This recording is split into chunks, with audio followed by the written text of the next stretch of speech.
खबर आपको देंगे जिना अस्पताल कराची की खस्ताहाल लिफ्ट खराब हो गई है, जिसके बायस 2 मजदूर 1 घंटे से लिफ्ट में ही फंसे हुए हैं। बाहर मौजूद अफराद ने लिफ्ट में फंसे मजदूरों की मोबाइल फोन से वीडियो बनाई, जिसमें मजदूरों की जानिब से लिफ्ट से निकालने की अपील की जा रही है। इस पर बात करेंगे डॉन न्यूज की नुमाइंदा अनम मशकूर हमारे साथ मौजूद हैं।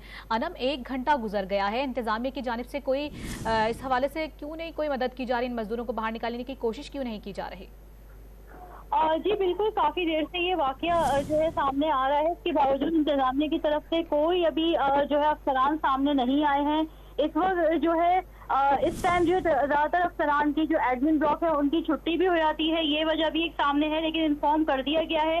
ताहाल मजदूर अभी तक लिफ्ट में ही फंसे हैं और जो है उन्हें अभी तक नहीं निकाला गया। ये 2 मजदूर हैं, इनके साथ कुछ सामान भी है, उसके साथ वो लिफ्ट में फंसे हुए हैं और वो अपील कर रहे हैं कि उन्हें उसमें से निकाला जाए लिफ्ट में से। 1 घंटा गुजर गया है, लेकिन इंतजामिया की जानिब से अब तक कोई कार्रवाई नहीं की गई है और मजदूर लिफ्ट में मौजूद है। अनम, बहुत शुक्रिया आपका।